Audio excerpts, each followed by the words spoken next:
Aunque existían muchos grados y tipos de esclavos, los grados más bajos y numerosos, que trabajaban en campos y minas, estaban sujetos a una vida de trabajo físico muy duro. La opresión dirigida por los romanos hacia estos miles de esclavos resultó en numerosos problemas. Esto sucedió durante los años 135 a 104 a.C., cuando dos grandes crisis ocurrieron en Roma debido a los esclavos. Estas fueron la Primera y la Segunda Guerra Servil, que se desarrollaron principalmente en Sicilia. Cansados del sufrimiento diario y la constante opresión, decenas de miles de esclavos decidieron luchar contra el poder romano. Sin embargo, tanto la Primera como la Segunda Guerra Servil no tuvieron éxito, ya que los revoltosos, a pesar de ser numerosos, estaban mal organizados, lo que limitaba sus posibilidades de victoria. Además, aunque estas crisis causaron problemas temporales para la República Romana y llevaron algunos años en ser reprimidas definitivamente, el Senado nunca las vio como una amenaza preocupante. Consideraban que un ejército profesional y entrenado como el romano nunca podría ser derrotado por una turba desorganizada de esclavos. Sin embargo, esta falta de preocupación de las élites romanas cambiaría cuando se iniciará la Tercera Guerra Servil y Espartaco poseía todas las características para liderar esta revuelta. Como antiguo soldado auxiliar del ejército romano, era un luchador feroz y hábil en el manejo de armas. Ahora, como esclavo a ojos de la ley, ya estaba condenado a muerte. Como resultado, los responsables de su captura decidieron venderlo como gladiador, listo para entretener a las multitudes en las arenas. Después de ser vendido como gladiador, Espartaco y un grupo de hombres fueron a parar a la escuela de Lentulo Batiato, conocido por entrenar gladiadores para los espectáculos que se presentarían al pueblo de Capua. Lentulo era un lanista responsable de preparar a los gladiadores para las batallas en las arenas. Espartaco y sus compañeros fueron sometidos a un riguroso entrenamiento, donde aprendieron las técnicas de combate y perfeccionaron sus habilidades. Sin embargo, Espartaco tenía ambiciones mucho mayores que simplemente sobrevivir a los juegos de gladiadores. Comenzó a formar una alianza secreta entre los demás gladiadores y persuadió a alrededor de 200 de ellos a unirse y desafiar el poder romano en busca de su libertad. El año era el 73 a.C., y Espartaco, junto con otros 200 gladiadores, decidió escapar del centro de entrenamiento de gladiadores en Capua. Sin embargo, durante este intento de fuga fueron descubiertos, lo que obligó a los hombres a luchar. Según los registros, al carecer de armas convencionales como espadas y lanzas, utilizaron todo lo que tenían a su disposición en la cocina, como cuchillos y pinchos. De los 200, alrededor de 70 lograron escapar llevando consigo una buena cantidad de armas y armaduras de gladiadores. Ahora estaban libres, pero no era momento de celebrar, ya que serían cazados por la República. Los hombres decidieron actuar de inmediato, eligiendo a sus líderes. Además de Espartaco, seleccionaron a 2 hombres, antiguos esclavos galos, llamados Crixus y Omus. Con sus armas improvisadas y habilidades de lucha, los gladiadores fugitivos lograron persuadir a los guardias de las puertas de la ciudad para que no se opusieran a su salida. A partir de este momento, es un tanto complejo afirmar con certeza lo que ocurrió, ya que las fuentes son bastante desconexas y poco claras.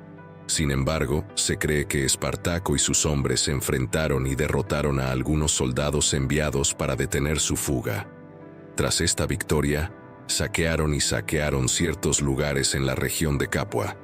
Después de eso, sabiendo que 70 hombres no podrían sobrevivir mucho tiempo contra las gigantes tropas romanas, Espartaco buscó reclutar aún más soldados para su grupo mientras estaba en Capua. Una vez que tuvo éxito en esto, ordenó que sus tropas se retiraran hacia el monte Vesubio, donde se posicionarían. Las noticias de la fuga de Espartaco se propagaron rápidamente, atrayendo a una creciente cantidad de esclavos que preferían vivir como fugitivos en lugar de permanecer cautivos en manos de los romanos. Estos nuevos reclutas incluían tanto a esclavos nacidos en cautiverio como a soldados capturados durante las numerosas guerras libradas por Roma.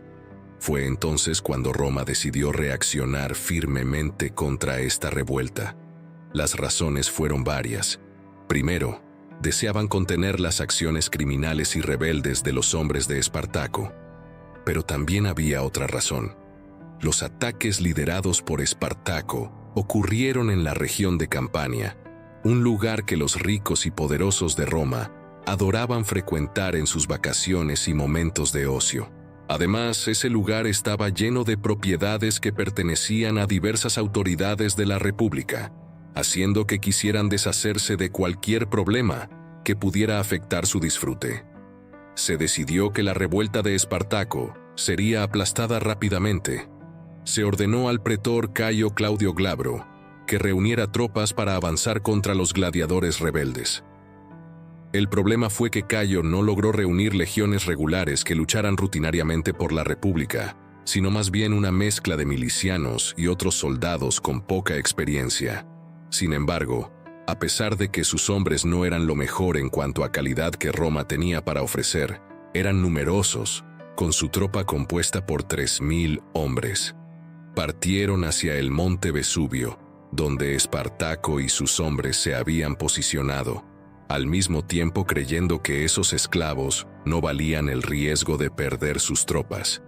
Innecesariamente, Cayo Claudio decidió adoptar una estrategia más conservadora.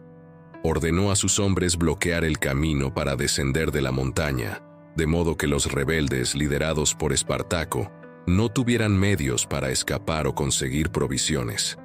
Después de eso, Cayo Claudio básicamente decidió esperar, creyendo que el hambre y la falta de recursos harían que sus enemigos se rindieran en poco tiempo. Sin embargo, pronto se daría cuenta de que había subestimado a sus adversarios. Cayo Claudio no estaba equivocado al creer que los hombres liderados por Espartaco no habían recibido un entrenamiento sofisticado y moderno. Sin embargo, para compensar esta deficiencia, esos hombres tenían muchas otras cartas bajo la manga, como su ingenio y perspicacia. Así que idearon un plan brillante. Dado que Claudio creía que morirían de hambre en poco tiempo, los hombres de Espartaco tenían mucha libertad para actuar. Para vencer el cerco que enfrentaban, Espartaco y sus hombres fabricaron cuerdas y escaleras con viñas y árboles que crecían en las laderas del Vesubio. Utilizaron estos materiales para realizar una especie de rápel improvisado, permitiéndoles descender por las pendientes de la montaña y posicionarse en un lado que las tropas de Claudio dejaron desguarnecido, ya que creían que nadie podría moverse en el Vesubio si no era por el camino que ellos controlaban. Después de esto, las tropas de Espartaco lograron rodear la montaña con movimientos rápidos y flanquear a los hombres de Claudio, quienes, totalmente sorprendidos y asombrados por los logros de los gladiadores, fueron derrotados con mucha facilidad. Esta fue, sin duda, una victoria fantástica para Espartaco, quien después de años de esclavitud, finalmente había logrado asestar un golpe contra los romanos. En cuanto al pretencioso Claudio, no se sabe con certeza qué ocurrió con él, ya que después de esta batalla en el Vesubio, ya no se menciona en los registros romanos. Hay dos posibilidades: o murió en la batalla, que es la hipótesis más probable, o logró escapar, siendo entonces considerado poco relevante para seguir hablando de su nombre. La victoria de Espartaco le permitió armar a sus hombres con equipos militares romanos, al mismo tiempo que atraía un número creciente de fugitivos para unirse a él. Sin embargo, este éxito tuvo sus consecuencias. A medida que su fama se extendía, más personas se unían a la causa de Espartaco, aumentando la necesidad de realizar incursiones cada vez más audaces para sustentar a sus seguidores. Mientras que Italia contaba con menos de 10.000 gladiadores en total, al final del año 73 a.C., Espartaco lideraba un impresionante ejército de 40.000 hombres. Las acciones depredadoras de este grupo atrajeron una respuesta cada vez más violenta por parte de los romanos, quienes no estaban dispuestos a dejar sin respuesta esa amenaza de esclavos. Espartaco dirigía sus ataques principalmente hacia tierras habitadas por esclavos desesperados o por campesinos empobrecidos que ya lo habían perdido todo. A medida que avanzaba hacia las ciudades, los más desfavorecidos lo recibían con los brazos abiertos, uniéndose al saqueo de las riquezas de sus opresores. La justa distribución de los despojos promovida por Espartaco contribuyó al reclutamiento, fortaleciendo aún más sus filas. Con la derrota de Claudio y sus hombres en el monte Vesubio, se ordenó que otro pretor avanzara para resolver los problemas iniciados por Espartaco. Esta vez fue elegido Publio Varinio, quien llevó consigo a 2 hombres de confianza, Furio y Sinos. Plutarco registró que Varinio decidió dividir sus fuerzas, dejando alrededor de 2.000 hombres bajo el mando de Furio. Al igual que en el avance anterior liderado por Claudio, Varinio creía que no tendría muchos problemas para deshacerse de esos esclavos. Sin embargo, al igual que su predecesor, su destino no fue feliz. Los hombres de Espartaco infligieron otra derrota humillante a los romanos, logrando incluso ejecutar a Sinos y casi capturar a Varinio. Para empeorar las cosas, obtuvieron una vez más muchos equipos militares de los derrotados romanos. Espartaco lucía las vestiduras de un magistrado romano. Después de este triunfo, Espartaco y sus tropas lograron reclutar aún más hombres para su grupo, lo que aumentó su fama. Este pequeño grupo de 70 hombres que había escapado de una escuela de gladiadores en Capua se convirtió así en un ejército de más de 70.000 guerreros listos para obedecer a Espartaco y avanzar contra Roma. Como el año ya estaba muy avanzado para intentar cruzar los Alpes, Espartaco decidió dirigirse hacia el sur en busca de establecer su dominio en las regiones de Lucania y Brucio para fortalecer su ejército. Espartaco prohibió la entrada de oro y plata en las ciudades que controlaba, pero alentó la importación de hierro, buscando talentosos herreros para fabricar armas y armaduras para sus nuevos reclutas. El objetivo de Espartaco era regresar al norte, no como un bandido, sino como un poderoso ejército. A medida que su poder crecía, Espartaco se volvía un problema cada vez más serio para la República Romana. Los romanos duplicaron la apuesta y enviaron un gran ejército para enfrentar esta rebelión. Después de triunfar sobre las tropas de los pretores Claudio Garbo y Publio Varino, y con más de 70.000 hombres bajo su comando, era el momento de que Espartaco diera los siguientes pasos en su revuelta. Sin embargo, a diferencia de lo que podría parecer, las tropas de Espartaco eran mucho más desorganizadas y descentralizadas que un ejército convencional, lo que hacía que las acciones de ese gran número de hombres fueran imprevisibles en ciertas situaciones. Esta imprevisibilidad se hizo aún más evidente después de que los principales líderes de la rebelión, Espartaco y Crixus, comenzaran a tener desacuerdos. Algunos historiadores afirman que las principales razones para este desacuerdo eran las perspectivas estratégicas de estos 2 guerreros. Espartaco probablemente deseaba llevar sus tropas al norte del territorio italiano, cruzar los Alpes y dirigirse a Tracia o Galia, en movimientos que indicaban su deseo de poner fin a las hostilidades.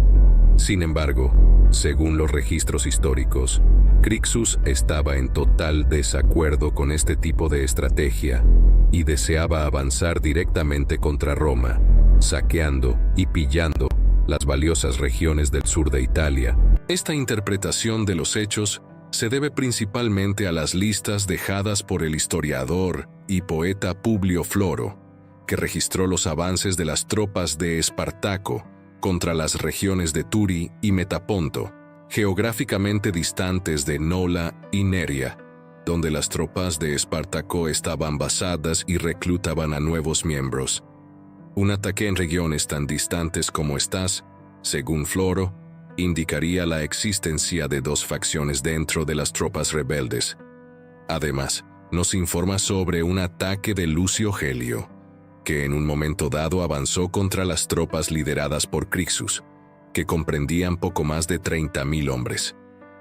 Plutarco también habla sobre esta posible división entre las tropas rebeldes, diciendo en ciertos escritos que los rebeldes se dividían entre aquellos que deseaban huir hacia la libertad y aquellos que querían luchar en busca de riquezas y venganza contra Roma.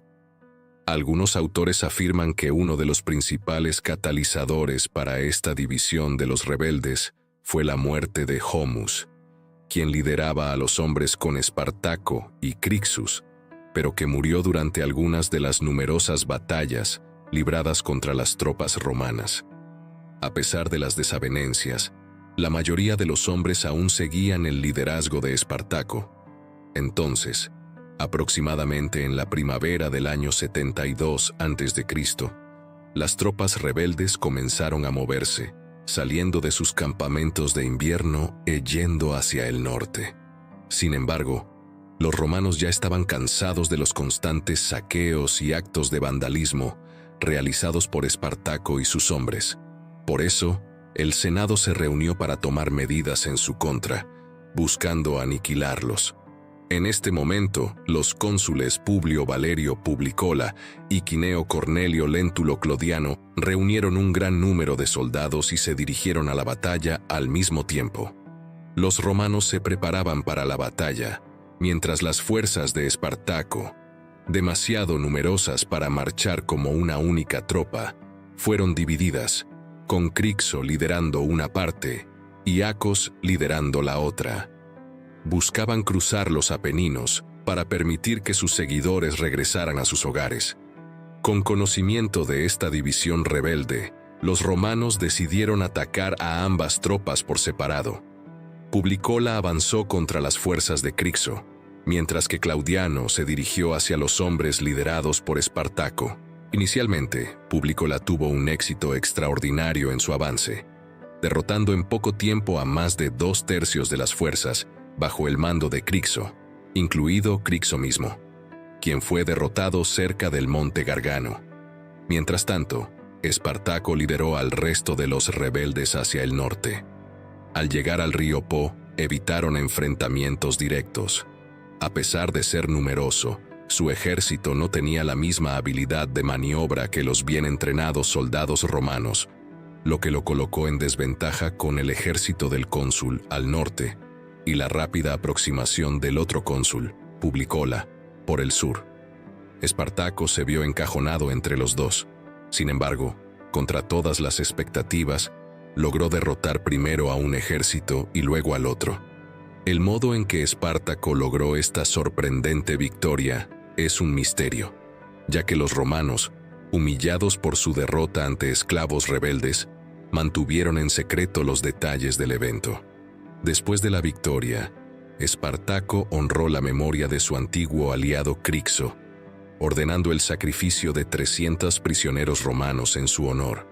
Luego, como un acto de venganza contra los romanos, ordenó que los prisioneros restantes fueran utilizados para el entretenimiento de sus tropas, luchando como gladiadores. Sobre este evento, el escritor Publio Floro registró que los hombres de Espartaco obligaron a los romanos a luchar entre sí en las piras funerarias de sus oficiales caídos, como si quisieran poner fin a toda su deshonra por haberse convertido, en lugar de un gladiador, en un proveedor de espectáculos de gladiadores. Después de esto, Espartaco ordenó que sus hombres destruyeran todas las carretas y suministros que no pudieran usar, reiniciando la marcha de sus tropas, que ahora contaban con un impresionante número de 120.000 soldados de infantería y un número desconocido de caballería. Con más y más voluntarios uníense a ellos todos los días. No se sabe exactamente hacia dónde se dirigían. Algunos autores afirman que su objetivo inicial era avanzar contra la ciudad de Roma, mientras que otros dicen que deseaban reposicionarse, esperando los próximos ataques y batallas que enfrentarían. A principios del año 71 a.C., por razones desconocidas, las fuerzas de Espartaco se movieron más hacia el sur, y al ver estas acciones, Roma decidió atacar nuevamente. Se enviaron 2 grandes ejércitos para destruir a Espartaco y sus hombres, pero una vez más fueron totalmente derrotados por los rebeldes. El historiador Apiano señaló que la guerra ya duraba 35 años y estaba causando gran preocupación a los romanos. Aunque al principio se ridiculizó y consideró trivial porque era contra gladiadores, se volvió profundamente humillante para la poderosa República Romana, que ponía de rodillas prácticamente a todos sus adversarios. No poder derrotar a un grupo de esclavos y gladiadores se convirtió en una situación que necesitaba una pronta solución. Se decidió que el liderazgo de Publicola y Claudiano había sido débil e ineficaz, así que fueron retirados sumariamente de sus prestigiosos cargos en el Senado romano. Sin embargo, había un problema grave. Espartaco había infundido tanto temor entre las élites romanas y ya había derrotado a tantos guerreros destacados que nadie deseaba asumir el mando de las tropas que irían en su contra. Además, había una falta generalizada de confianza por parte de los romanos de que los cónsules finalmente pudieran vencer a Espartaco, que ya estaba en su tercer año de lucha por la libertad. La feroz resistencia y las sucesivas victorias del líder rebelde habían minado la confianza del pueblo romano en su propio ejército y en sus líderes. Por lo tanto, el hombre, la persona que lideraría el esfuerzo para sofocar la revuelta de Espartaco, debía poseer grandes capacidades financieras, militares y políticas, ya que sin esto no tendría la capacidad de lograr tal hazaña. Afortunadamente, este hombre fue encontrado, y su nombre era Marco Licinio Craso, una figura poderosa de la élite romana y el hombre más rico de toda la República. Craso también tenía experiencia como comandante de unidades militares, habiendo actuado bajo el mando del general Sila en el año 82 a.C. Craso comenzó a movilizar un gran ejército capaz de poner fin de una vez por todas a esa rebelión, siendo ahora el responsable de liderar los esfuerzos contra Espartaco. Obtuvo el cargo de pretor e inició las remodelaciones necesarias para alcanzar la victoria. Designó que 6 nuevas legiones, además de las 2 legiones ulares de Lucio Gelio y Publio Léntulo, fueran reorganizadas y preparadas. Fue muy exitoso y rápidamente logró reunir entre 32 y 48,000 tropas de infantería, que incluían soldados auxiliares en su ejército. No obstante, Craso no se detuvo ahí. Creía que las derrotas anteriores de Roma se debían no solo al liderazgo débil de los comandantes, sino también a la indisciplina e inexperiencia de los soldados. Debido a estas perspectivas, Craso adoptó un tratamiento severo con sus comandados, y en muchos casos, incluso brutal. Ordenó la reinstauración de una antigua forma de castigo llamada dicimación, en la cual cada 10º hombre de un grupo era ejecutado. Esta disciplina militar romana se utilizaba para castigar unidades o grandes grupos culpables de crímenes capitales, como la cobardía, el motín, la deserción y la insubordinación. Con todo listo, era hora de pasar a la acción. Espartaco tomó la decisión de retirarse y establecer un campamento en el sur. Pronto se encontró rodeado por comerciantes que buscaban recuperar los bienes saqueados por su tropa. Espartaco quería escapar de Italia, y la situación se volvió aún más urgente cuando el ejército de Craso atacó y masacró a un grupo aislado de alrededor de 10,000 esclavos rebeldes. Sabiendo que Espartaco y sus tropas estaban en el sur de Italia, Craso desplegó 6 de sus legiones en las fronteras de la región y destacó a su aliado, Lucio Mumio, con 2 legiones para maniobrar contra Espartaco.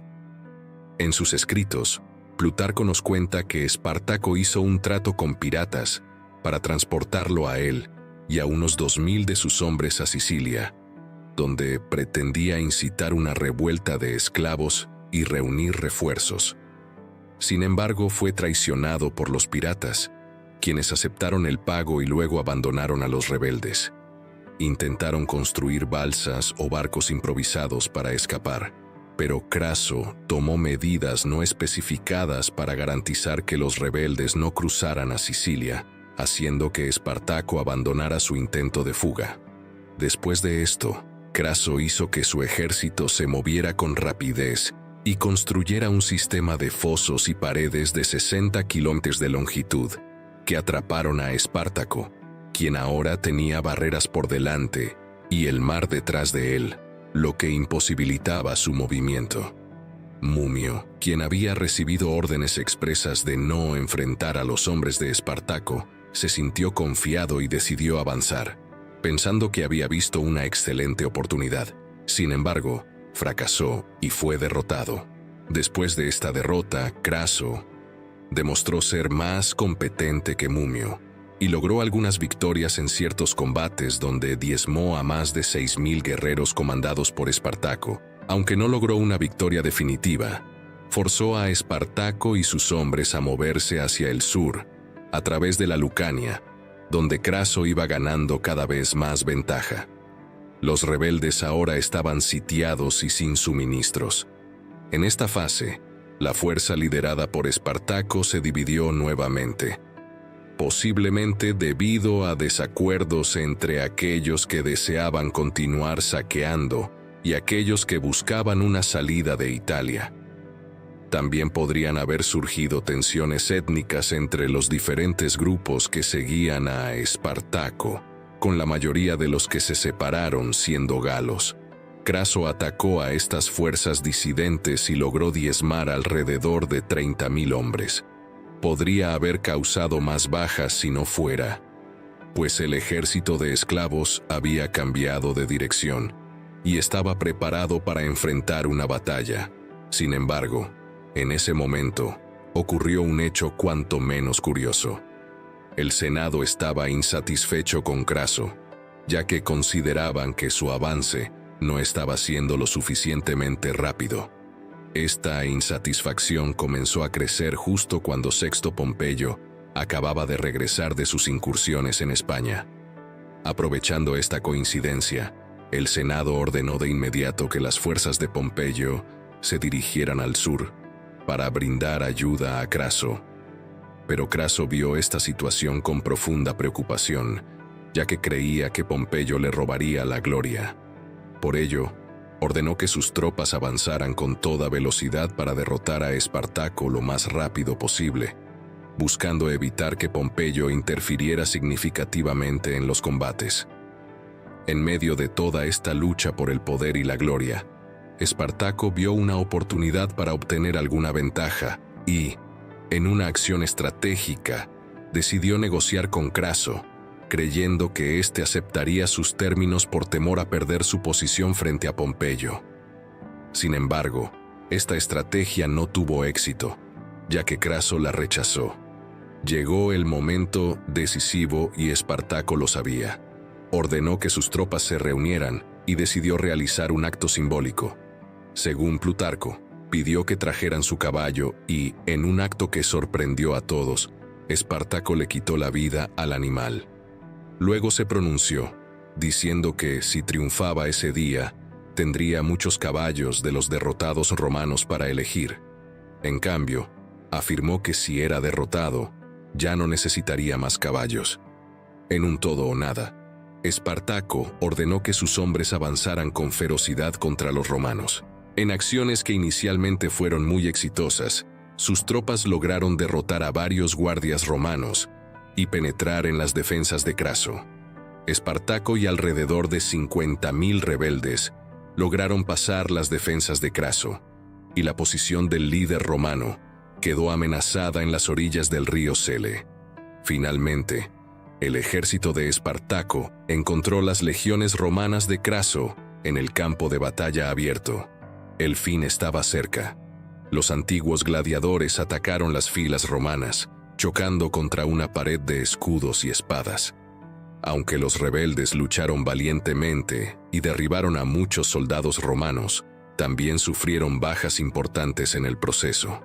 Espartaco reunió a sus tropas y lideró un avance contra Craso, habiendo destruido varias de las tropas de este último.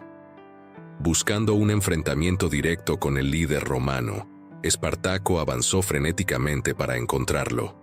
En medio del caos que ocurría en el campo de batalla, incluso derrotó a 2 centuriones en su búsqueda de Craso. Sin embargo, en ese momento estaba claro que la victoria para Espartaco era imposible. A pesar de la valentía de sus hombres, no constituían un ejército entrenado y bien preparado, lo que hacía prácticamente inviable una victoria duradera. Las tácticas desorganizadas y la falta de entrenamiento militar adecuado se reflejaron en la lucha, a pesar de los esfuerzos valientes de Espartaco y sus seguidores. Aunque inicialmente lograron penetrar las defensas de Craso y causar estragos en las filas romanas, la falta de cohesión y disciplina finalmente jugó en contra de los rebeldes. Espartaco, en su intento de cambiar el curso de la batalla, se enfrentó directamente a Craso, pero las desventajas tácticas y la superioridad numérica de las legiones romanas se hicieron evidentes. En última instancia, la batalla marcó el declive de la revuelta liderada por Espartaco. A pesar de su coraje y determinación, la derrota se volvió inevitable. La falta de apoyo cohesivo y estratégico entre los rebeldes, sumada a las hábiles tácticas de Craso, llevó al fracaso de la rebelión. La historia de Espartaco y su lucha contra la República Romana sigue siendo un testimonio de la lucha por la libertad y la resistencia contra la opresión, aunque finalmente el destino no favoreció a los rebeldes en su enfrentamiento con las legiones romanas. Para vencer una fuerza inmensa y bien entrenada como la de Craso, Espartaco lideró por última vez a su ejército en la batalla. Según el historiador Apiano, resultó herido en la pierna por una lanza, pero cayó sobre una rodilla, sosteniendo su escudo frente a él y negándose a rendirse. A medida que sus hombres desertaban al darse cuenta de la derrota inminente, el valiente Espartaco se encontró rodeado por legionarios romanos. Aún herido y enfrentando una muerte segura, prefirió luchar hasta su último aliento antes de caer muerto en el campo de batalla. El ataque final salvaje de Espartaco despertó la admiración renuente de los romanos. Incluso Publio Floro, que solía considerar a Espartaco y sus seguidores casi como salvajes, admitió que en esta última ocasión murieron como hombres, luchando hasta el final, como se esperaría de aquellos liderados por un gladiador. Publio también escribió que Espartaco cayó de manera apropiada para un líder, luchando valientemente en la línea del frente, ya cerca del final, con la victoria prácticamente asegurada. Cuando las tropas de Pompeyo finalmente llegaron y derrotaron rápidamente a los últimos guerreros que seguían luchando, así como capturaron a varios desertores, los 6.000 sobrevivientes del ejército de Espartaco fueron colgados en postes a lo largo de la Vía Apia, desde Roma hasta Capua. Sus cuerpos se dejaron allí para pudrirse durante años como una advertencia contra futuras insurrecciones. Sin embargo, de manera curiosa, el cuerpo de Espartaco desapareció. A pesar de estar rodeado de enemigos cuando murió, los romanos no lograron encontrar su cuerpo. Al final de la batalla, los romanos querían exhibir el cadáver para desalentar a aquellos que esperaban que Espartaco sobreviviera y regresara. Este intento, quizás, evitó que se convirtiera en la leyenda que finalmente se convirtió. Para la desgracia de Craso, Pompeyo envió un mensaje directo al Senado, afirmando que él fue el principal responsable de la victoria sobre Espartaco. Este mensaje fue bien recibido, otorgando a Pompeyo la mayor parte de la gloria, concretando los temores iniciales de Craso. Después de esto, Pompeyo y Craso cosecharon beneficios políticos por haber sofocado la rebelión.